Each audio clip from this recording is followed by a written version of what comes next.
Welcome, everybody, to another episode of In the Valley podcast. Today, I have a very special guest with me.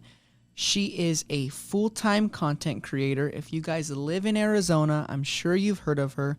Her name is Ayesha Beasley. Welcome to the show today, Ayesha. How are you? I'm good. Thank you for having me. Of course. Thank you for coming. I'm so excited for this podcast. I've never, interviewed a full-time content creator, and I'm excited because I think the audience needs to hear the struggles, but also what does a full-time content creator do? So I guess before we get into that, though, I know we were talking a little bit before the show. Why don't we let our audience know who you are, what you did before, what you're doing today? So tell me about Ayesha growing up. Where did you grow up? Where are you from, etc.?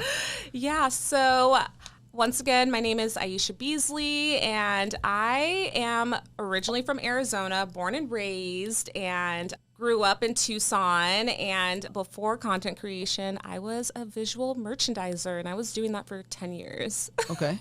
Yeah. What is that for the people that don't know what that means? Basically, that is store setups, mannequin dressing. So basically doing the entire store design, and depending on the company you're working with, the company has the direction on the store setup. So if you're working for a Macy's or an H&M or a Nordstrom, they typically have guidelines on what they want you to do. And depending on the company, they'll sometimes give you some creative freedom on how to style and dress or design the mannequins. But typically it's by the book. Oh, see, I didn't know that. I know when I go to the mall, I'm just thinking they're just changing out the mannequins just because or something's old. So I didn't know that there's a legit system to follow. There is, because the goal with that is they want each store to look the same. So when you go into a Nordstrom, you go into an H&M or wherever, there's still that red thread, that kind of consistency when you walk into the store. Okay. Mm-hmm. So you lived in Tucson. You're born and raised there. Yeah. You went to the U of A. Mm-hmm.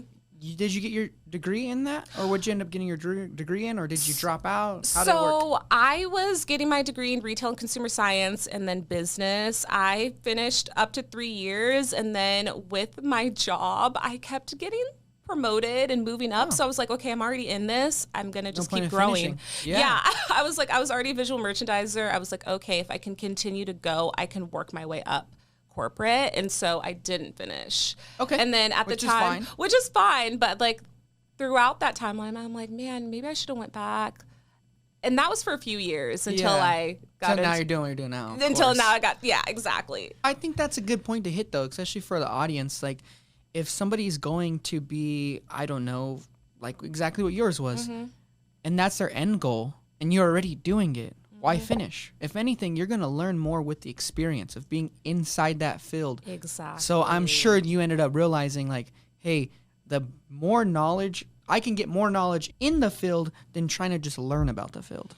Exactly. And that was my reasoning behind leaving, because I was like, okay, I'm already doing it. If I continue to get more credibility, I can just move up. And that's just what it was for me. Okay, cool. Yeah. So that was your original goal, and you said you were there for 10 years? Yeah, so I started just as a regular sales associate, where when you're in college, you just need a part-time job. You got to pay the bills. Yeah, you got to pay the bills, doing the fitting rooms, folding the clothes, working the registers, and then I moved into the visual merchandising realm, and I did that, and I was like, okay, I'm going to do this, and then hopefully I can become a fashion buyer. So I was like, if I can continue bringing in more knowledge, learning more, I think I can just work my way in. And what is a fashion buyer? I feel like it's a pretty not a common job, I should say.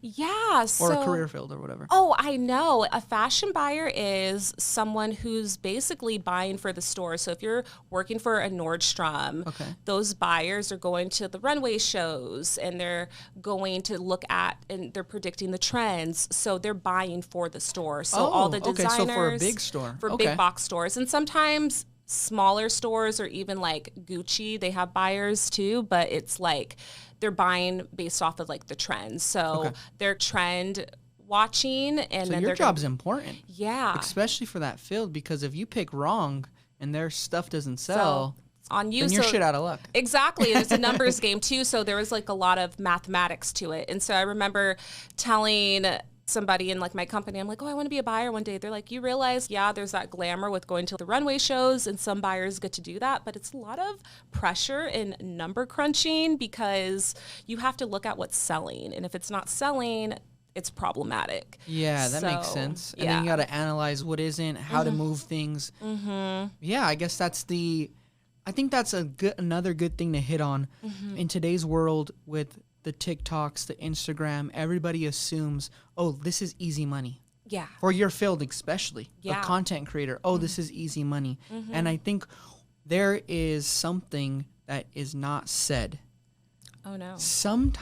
Not sometimes, always in every job, there is pros and there is cons.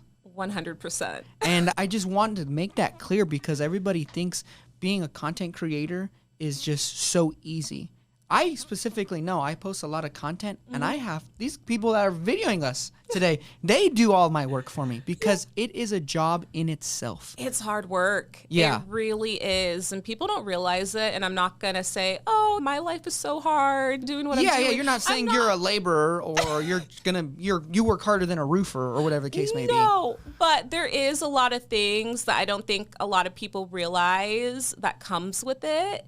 And it isn't easy. It has its own struggles. There's perks, but there is things that you're just like, man, like I always say, like I quit my 9 to 5 to work 24/7. Yeah, seriously. It's 24/7. There isn't an off button when it comes to building a brand online, doing content creation, whether that is your own personal brand or for a business. It's 24/7. It keeps going. Yeah, you hit it right on the head. I'm a real estate agent. I was in the military for the last 8 years, and when I came here, they're like, oh, wow, it's going to be, you're going to have such a flexible schedule. You're going to be so open.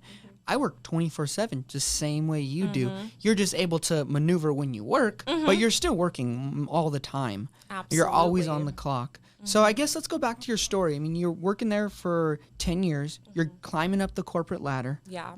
You're a full-time content creator now. So what made you flip that switch? Was it just, hey, I'm going to quit and now be this full time? Or kind of tell me the next steps of when you're climbing up that corporate ladder. Yeah. How did it transition into where you are?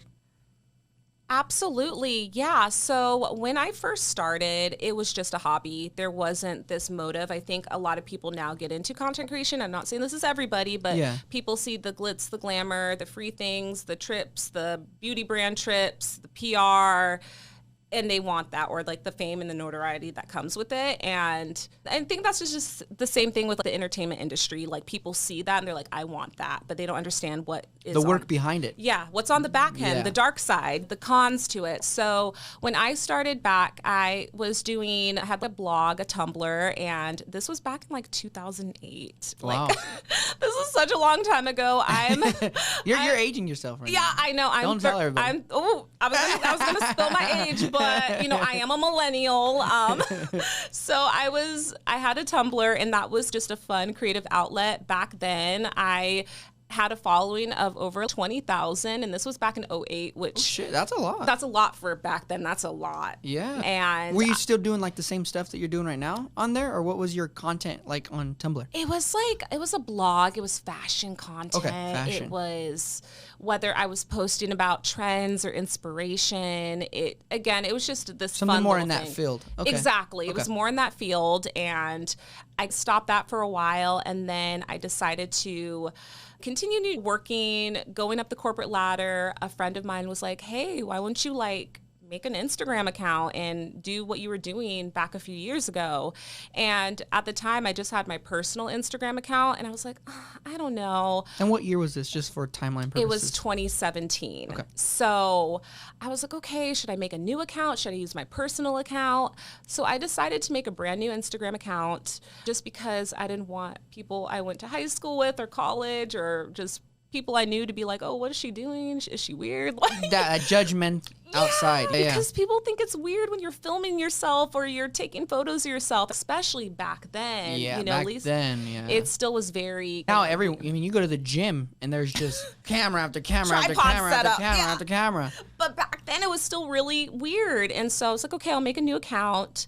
I was growing that account pretty progressively to a micro following. And what was your content? Just so some people that don't know you, what were you like? Yeah. Obviously, you weren't doing it just to try and become a content creator. You were No. doing it for fun. It was were fun. And just posting your life, or what was it exactly? It was posting my life living in Tucson, and it was Okay. just fashion mostly. Like I was just taking photos in cute outfits and stuff like that. So I was very inspired by at the time the Instagram influencer, back then, you would go onto Instagram and you'd see all this like couple goals and inspo and fashion inspo pics, and you saw a lot of that popping up. And so I was really inspired by that. I was inspired by travel. I traveled a little bit during that time, so I was like posting my trip to like Toronto, Canada, and just it was just such a fun creative outlet. As I was progressing into this micro following, which people consider micro influencers to have 10K. Okay, that's what it like the term for it. Okay. Yeah, so at that time, I started getting like small businesses and brands, like they would reach out to me and they'd be like, hey, we would love to send you an outfit or a backpack. And I was like, oh, this is cool. I want some free stuff. I want some free stuff. I was like, okay. And obviously in exchange for the product, they wanted like a post. And I was, at the time, I was like, okay, that's perfect. That's cool. And it's fair, I feel. And it's fair. Exactly. Like, they're giving you something you like. Exactly. Like, you're like, oh, wow, like I don't mind sharing this with somebody. Yeah. And so that was so fun. And it just started to grow. But at the time, I never thought that it could be a full-time career. So you were still working at this time? Exactly. Okay. I was still working in 2017, and it just never crossed my mind that it would be a full-time career, because I felt like what I thought of an influencer at that time in 2017 was like the makeup influencers, the beauty influencers that you saw on YouTube. It had to be like a specific niche. Yeah. And I know there was like the bigger, I know Jake Paul and Logan Paul, they were all on this. They had their thing too back then. It was like at the height of their careers on YouTube as well. So I just thought it was just like a YouTuber type thing. Okay. I didn't think it could be possible on another platform like Instagram, especially if you had a small following. So I was like, I'll just do this for fun while I'm working. And I still never thought I would be a content creator. I moved out here in 2019, and I just took a job transfer. So where I was working in Tucson, I took a job transfer, still retail, still doing visual merchandising, doing my thing. And why the move? I wanted to leave Tucson. Okay. There just wasn't anything for me. Yeah, I hear you on that. And I was thinking, okay, let me get out of Tucson, do Phoenix for maybe a year or two, then let's go to LA or New York. Oh, that was the goal. That was the goal, because I wanted to still be in fashion, or I wanted to be like immersed in a bigger city. I was like, I'm just going to do this for a couple years. And it gets you from a small city to a bigger city per se. Kind of gives you that easy transition to the next. Exactly. Okay. So that was the goal. And when I got out here, I knew a couple of smaller creators at the time. So I was connecting with them out in Phoenix. We would take photos of each other. We'd help each other out. This other girl I knew, she was connected to like people who were in the food scene. And they started to follow me, and they're like, hey, we want to invite you to this food event. And so at the time, it was just this person who would invite people who had followings. Is that Eat, Drink, AZ? Eat, Drink, AZ. I think she was doing it at the time. It was back several years ago. I think it was her, a couple of other accounts, and they would invite people who had like small followings, and with all of our followings together, we do an Instagram photo post, like a collab for everybody. Yeah. So that was happening. So I started getting invited to stuff like that, which was cool. Yeah. And connecting with other local creators. COVID hit. Nothing was going down at the time. I was still very new to Phoenix. I was like, okay, I've only been out in Phoenix for 5 months, and COVID hit because I moved in late 2019. That sucks. And so I'm like, I still don't know Phoenix. I still don't know anything about Phoenix. I just know that I like to go take cool photos at very Instagrammable spots, because that was honestly my niche at the time, with my Instagram with your photos. Fashion stuff. Yeah. I was like, oh, cute coffee shop. Let me be in this cute outfit and take a photo. That's what I was doing. And so I was searching for cool spots out here, and I was like, I'll just film it on video. And at the time, with not thinking anything about it, just not hey, really. Just if I'm gonna film it, I want to enjoy it. Yeah. Not trying to say, oh hey, I hope they give me free this, free that. No, I didn't and even. I think that's a point I want to hit on, because I think in today's world, when everybody wants to be a content creator because they do see that fame, they're trying to say, hey, what's the fastest thing that could get me to X amount of followers so I could get this or get this, get that, get this. So I think that's good, because it truly just came down to something you enjoyed doing. I really did. I was like, I just want to find cool spots to take photos, and I'd post Instagram stories like, oh, I'm at this cute coffee shop, and I would take photos of that. I did have a TikTok account at the time. Oh, okay. And I created it in summer of 2019, but I wasn't really doing much on it. Like, I had it, I did a couple of funny videos, but I left it alone.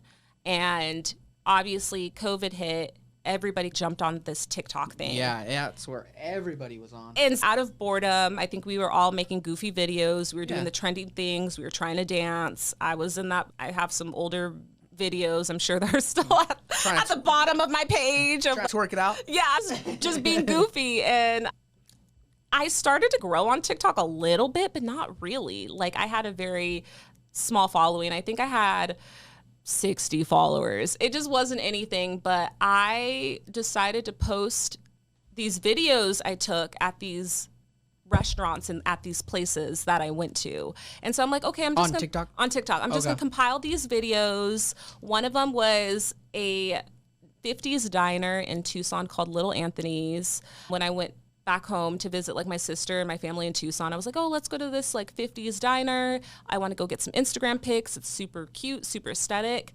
And that video, like I said, I filmed these clips like 6 months ago. There was like no motive behind it. I compiled that on to TikTok. That video went viral for me. And I was like, oh my gosh. And I started gaining all these followers. And then I got people in restaurants DMing me on Instagram saying, hey, we saw your video. Can you do what you did there and come and film our restaurant? And I was like, I'm not a foodie. Like, I'm not. Yeah. I'm just this girl that likes cute spots, and I like to take photos.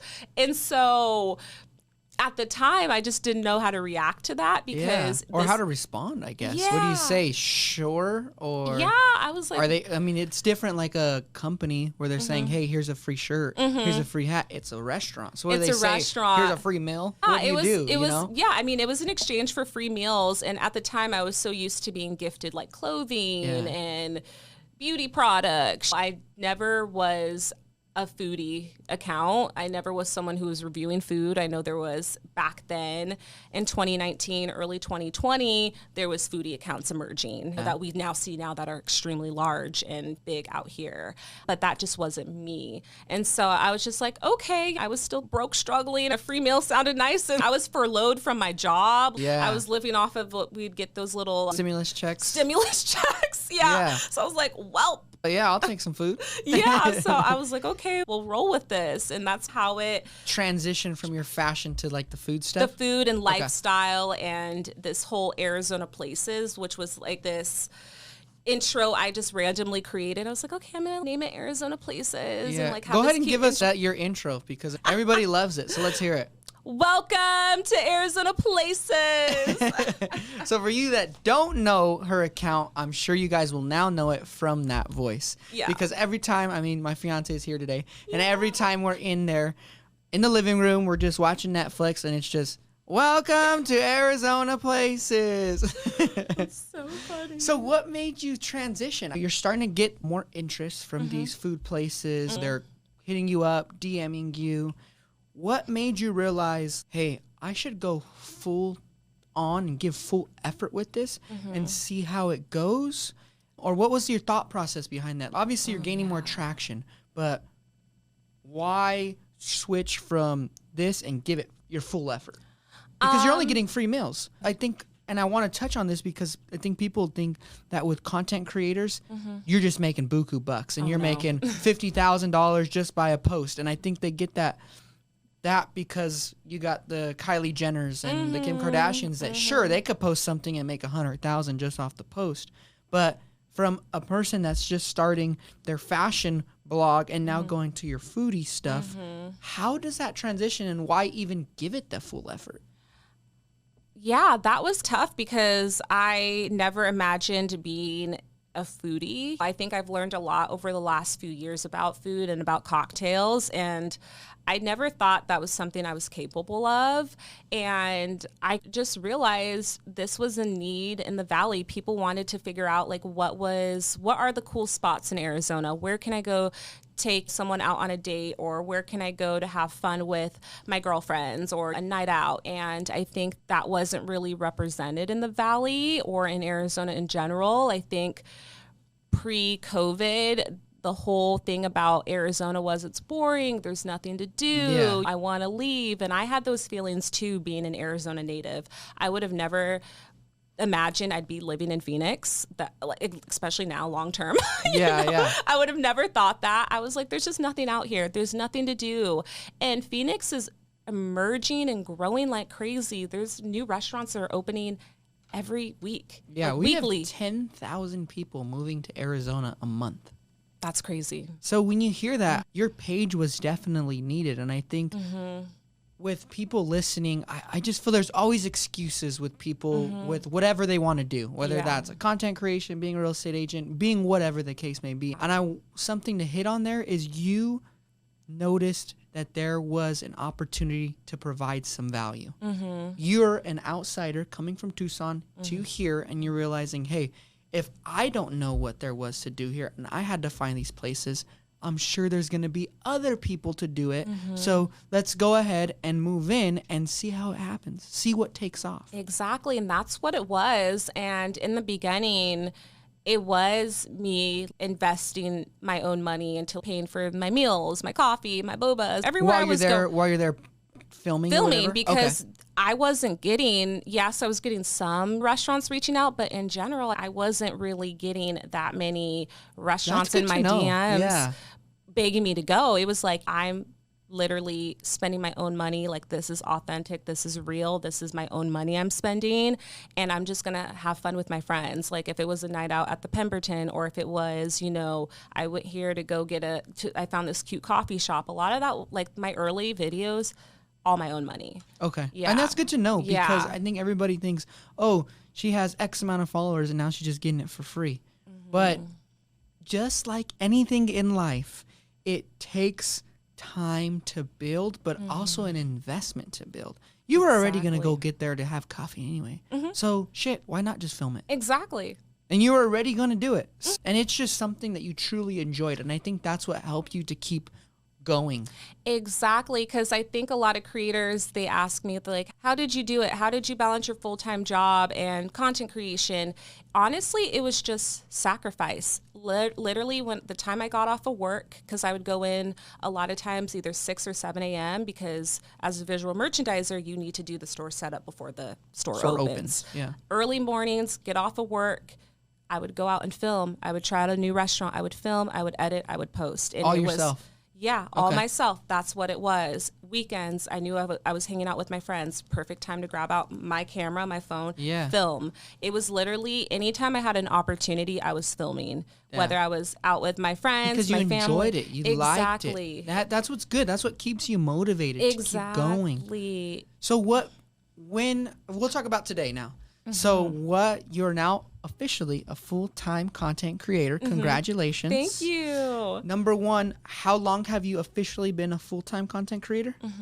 And then number two, how was that transition? Were you scared? Did you have anxiety, or whatever the case may be, to say, hey, I am now going to be full-time content creator and my money is going to come in based on how hard I work, and I'm not going to get this consistent check. Tell me about all that.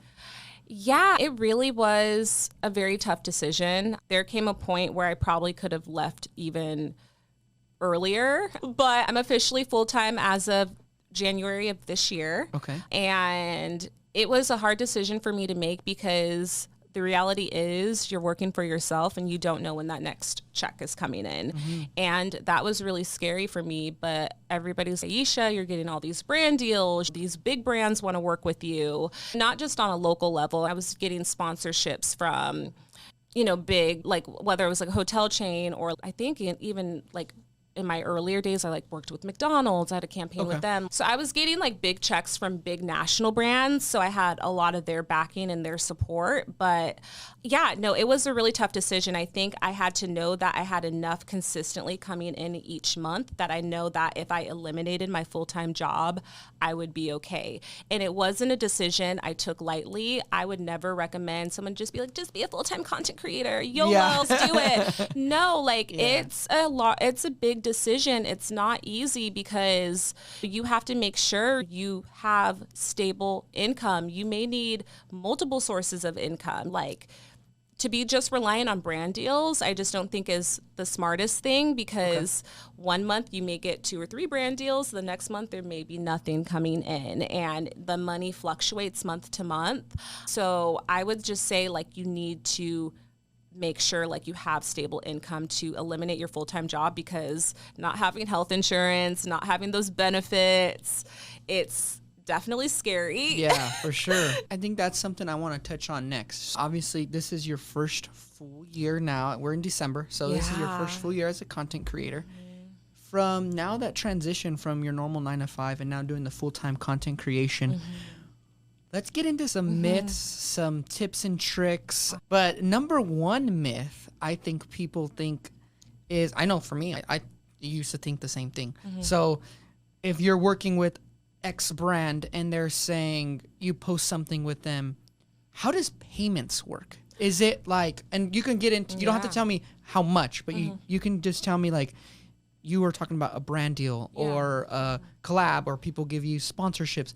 Can you give me like the different types of ways you can get paid from content creation? Yeah, so one of those ways is your brand deals, your brand sponsorships, where a brand reaches out to you, they love your content, and they want to, whether it is they want to send you product for you to promote and they pay you, or it could just be like a restaurant, it could be like a McDonald's, it could be like a restaurant paying you for that brand deal in exchange for the video. So with that, depending on the brand, the myth is that, oh, you post a video, you get paid instantly. It doesn't work like that. Good. Get into that. How does it work? I've had brand deals where it's like a net 60, you don't get paid for 60 days. I've had net 90s where you don't get paid for 90 days. Based on how the video performs, or just, hey, yes, that's this the is contract. still a flat fee? Yeah, it's the contract. If they pay you X amount of money, and if you're working with a large, this is normally with larger brands. In their contract, based on the company, they'll be like, okay, this is what we want. So for one video, we're going to pay you this amount, but we're not paying you for 60 days. And it's not based on brand performance at all, or like video performance. It's just, these are our rules. These are our terms. These are our terms. This is how accounts payable works on our end. So you could have posted a video 4 months ago and just now get paid for it. So that's good to know. Yeah. So that sucks. Yeah, because I think you're right. Everybody thinks, hey, you post it, hey, give me my money, give me my money. No, I wish. So, yeah, it's normally typically after a paid partnership video is posted, on average, it's like a 30-day wait. Okay. On average. From that, again, you don't have to tell me how much, but what is, and I want to put this into perspective for people, because nowadays, my nephew, I ask him what he wants to be when he grows up. He says he wants to be a full-time video gamer. He wants to be on Twitch. So you tell my parents that, they're like, oh my God, this kid, he has no idea what he's doing with his life. But that's why I want to put this into perspective to people that are truly thinking about going into these fields full time or whatever the case may be. I want to get a perspective of money range for, we first talked about brand deals. So how a low money brand deal all the way up to an expensive one. What is the range for brand deal? And then the next question will be, what's the next way that a content creation could get paid? Yeah, so range from brand deal, it's going to vary obviously by your account size. So someone who has 5,000 followers is going to be probably paid differently for someone who has 500,000 followers. And then it also depends on the size of the brand. So if you're working with a national brand, like recently I just worked with Verizon. So obviously they're probably going to pay me more than a local mom and pop restaurant. That's good. just the reality. Yeah, so you know, common sense. So Yeah. they have more ad money. They have more money to spend for their creators. So it really can vary. On a low end, a micro influencer creator, just because you have a small following doesn't mean you can't make good money. I would say you can maybe make a range of low end, maybe $500 per video as a small creator. For a brand deal. For a brand deal. And then as a larger creator, so if you're approaching like my size following over 100K, it can range in the 5 figures. So it can range from over 10K per video, 15, 20K per video. Low end can range from $1,000 per video. So it's it can fluctuate based on you as a creator, which is cool because your target you're getting audience paid based on how hard you work. Exactly. So I think that's another way of betting on yourself. Per se. And again, I don't want any specifics. I just want to put this into perspective for people that are thinking of going into this field. So you can get paid through brand deals. Yes. What's another way you can get paid as a content creator? Another way you can get paid as a content creator is, I personally don't dabble too much in it, but it's obviously affiliate. So if you have an Amazon storefront and you have a following. I see that a lot.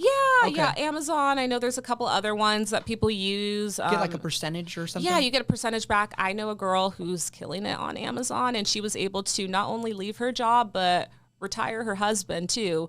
Like we're talking about. So you're telling me my fiance should probably do that so that way she can retire me? I mean, and her husband was working because my credit card says Amazon, so you might as well get paid for it, right? Yeah, and her husband was working a 6-figure job. Oh wow. She was making buku bucks. Probably like 30, 40K a month off of her Amazon links. Yeah, and what's cool is it's not even like she's recreating the wheel.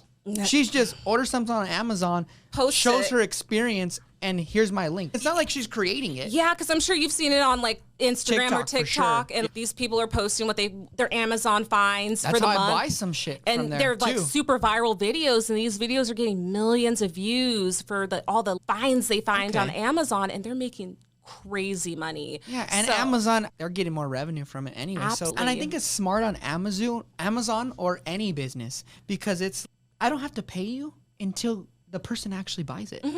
So rather where your brand deal, the first one is, hey, I'm going to pay $10,000 and in hopes I get some audience and some traction back. But this one, it's a true something that they can track. Hey, somebody buys it with your code, perfect. Now you can get paid a percentage. Absolutely. Cool. Yeah. So affiliate links and marketing, it's a thing. I know people who are very successful at it, and they don't even have to rely on brand deals. They just rely on their audience, and their audience follows them for their picks and for what they show. Cool. That's cool.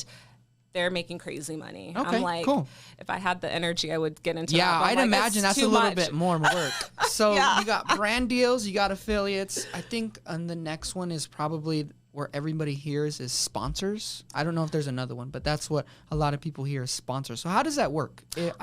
Obviously I see sometimes some influencers, and I'm sure everybody sees it. They're wearing Gymshark, or they're wearing this. Now, are they just providing them with clothes, or do they get paid a salary? How does sponsorships work? So with sponsorships, it really works based off of the tiers of the influencer. So a smaller creator probably isn't getting paid by Gymshark. Gymshark is probably providing them a code for their followers to use. So they're probably getting some kickback from that, from the affiliate style, but they're probably getting more free stuff. So Gymshark is just sponsoring their clothes. They have workout clothes to wear for the year, and it's great if you're a fitness influencer. That's a great deal, so you don't have to buy your own stuff, and you're going to wear it anyways for your videos. Also, if you are a larger creator, so a creator in the millions, or they probably have over 100K, I'm sure there's some exchange going on, more monetary. So they probably have a year-long deal to where Gymshark is like, hey, we want you to post 6 times a year. We'll pay you X amount. But also on top of those 6 posts, we want you to always mention Gymshark here and there, whether it's in your stories or in your YouTube video. So there's probably some type of contract going on with that, where they're paying them a high amount for a year-long type deal to where they're inputting Gymshark and stuff like that. Cool. So thank you for that. I wanted to just touch base on that, because I think everybody assumes that people that have a following are just making a lot of money. So, so this is good to put this out there. Now, that's myth 1. Now, I wouldn't say it's a myth, but I would just say, now that you've been a content creator full-time for a year, what are some, let's say somebody wants to be one. Yeah. What's your advice? My advice is find your why. I think we see these creators blow up overnight and we just want to be them.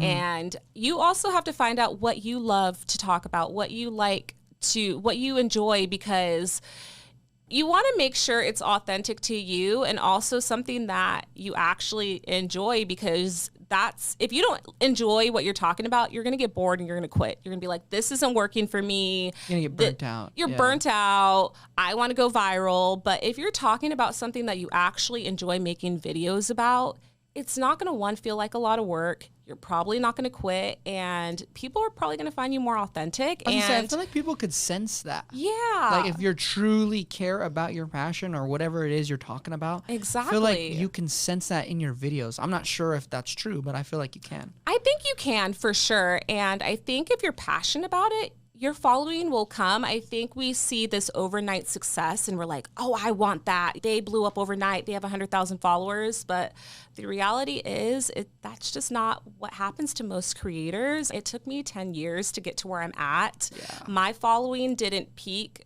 until 2 years ago. Like, I didn't start to really see that growth on my Instagram account with my reels, because that's what really took off for me on Instagram was reels. Okay. So for me, that took several years. That wasn't like overnight 100,000 followers. And consistency. I'd imagine another tip. How many times does a new person supposed to post? I was posting every day, but that was just me. That was just what I wanted to do. And some people, it's everywhere. People that want to be content creators, they're saying 2-3 times a day. Some are saying one day, but also it has to be attainable. Especially you were doing it after your job, which most people are going to be doing. Exactly. So that is something that's attainable once a day. Once a day is attainable. And a tip that I did, I would batch my content. So I would take a weekend, and this was like in my earlier days of Instagram, I would get with a friend. We would go shoot content, and we would shoot content like 5-6 outfits, 6 different locations. And I would have content for like at least 2 weeks. Okay. And so you don't have to create a video every day or create a photo post every day.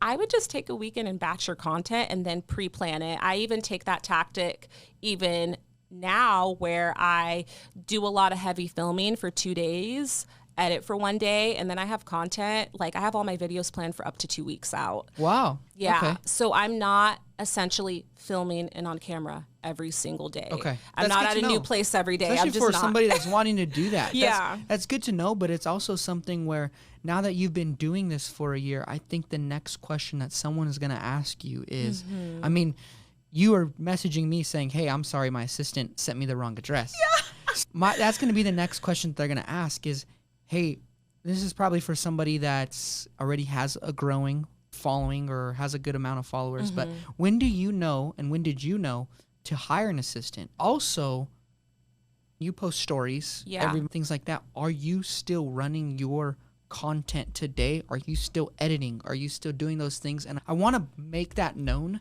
because you have, I believe, 160 something thousand followers now. And if you are still doing that, it's not just, hey, now that I've reached a little bit of success, I'm gonna just outsource it all and hey, here comes in the checks. No, I still edit all my videos. Okay. I don't ever think I could let that go. I still post on my account. I still post all my stories. There's nobody really on the back end like posting all my stories. So everything I'm posting is like real time what's happening. So there's just things I feel like I can't let that go because I feel like it wouldn't be me anymore. It wouldn't be my account as a personality, at least right now. Yeah. I don't think I'm at that level to where it's like, I don't know how I would feel if I had 1 million followers. I don't know how that would be, but I think as of right now, I still need Not full if, you mean when. Yeah, that's so true. When I feel like I have to have that creative direction and control with that. As far as other stuff, I do have an assistant and she helps me go through my DMs, my emails, because I'm at a point where I get so many. Yeah, and I'd imagine. For the longest time, I was answering every single person, trying my best to answer, I would answer 50, 60 DMs a day. What about comments? I still answer all my comments. Okay, so I want to put that in perspective. I still do that. Because you listen to Gary Vee. I'm sure you know who Gary Vee is. Yes. That's his number one thing. He says, you don't deserve 10,000 followers.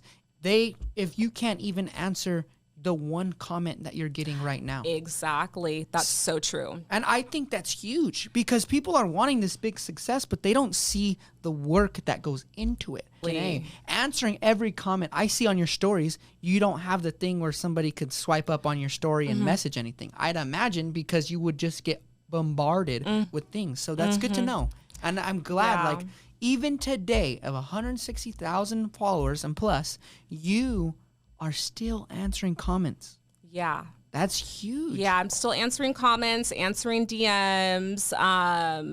Yeah, I just, I still want to engage with my audience as much as possible. And yeah, it is a lot of work, but I know on the back end, having an assistant to help when I do get those responses, she can be like, okay, so-and-so reached out. Do you want to take this on? Or how do you want me to respond? Or do you want to respond? So we have those conversations. Okay. But yeah, no, it's definitely tough getting so many emails and having the emotional capacity to answer every single one. It's tough. And that's something too that I think a tip that you can say for the audience that's listening today is outsource the things that take up a lot of your time and focus on the things that made you successful. You don't get more followers by just answering emails. You get more followers by posting more content. Exactly. So you focus your time on in real estate, they say focus your time on the revenue generating items. Exactly. We're calling, we're talking to buyers, negotiating deals, etc. That's the same way for you, and I want to put that in perspective for in any space. Yeah, we have a personal trainer. He's doing it all right now. He's doing the scheduling. He's answering us back, doing the actual workout. And I said, even if you had just a virtual assistant or a system that people can just select their time of when to come, oh my gosh, that would be weight off your shoulders. Yeah. And I think that's something, I'm glad that you brought that up because an assistant can truly help you, but also that tip of batch content. That's what we do here. Yeah. This whole thing, we record for 45 minutes to an hour. My team goes ahead and cuts it all up for us and then pushes it out to me and you for both of us to post. And now it's something we don't have to think about. Oh, yeah. So that makes it easy. It does. Because editing takes a long time. It does. I don't even do it. Oh, so I know. it does take a long time. It's a lot. So I understand. Ayesha, thank you so much for coming out. Congratulations on being a full-time content creator. You made it. It's your first year. For your audience and just for people to know, where do you see Ayesha Beasley in 5 years, or what is your future goal? Where do you want to take this content creation to? Yeah, no, I want to keep going with this. I think that there is a lot of opportunity to take this even in different cities or just do more travel experiences and then also just keep going in Arizona. I feel like there's just so much more I can share and tell, and I'm working on different little pieces and things for my content to make it different and make it fun, and I think I see myself continue to grow with this and see where it goes. And see where it takes you. Yeah. Cool. That's awesome. Again, congratulations. Thank you. Thank you so much for coming out. Thank you. For those people that don't know you or they're looking to look at your content, maybe they want to see that new coffee spot that you're talking about. Yeah. Why don't you let the audience know where they can find you on all platforms? Yeah. Okay, guys. So you can find me on Instagram, TikTok, YouTube, and I also have a website at AyeshaBeasley.com, and my handle is at Ayesha Beasley. Perfect. Thank you so much, Ayesha. It was a pleasure talking to you. Thank you so much.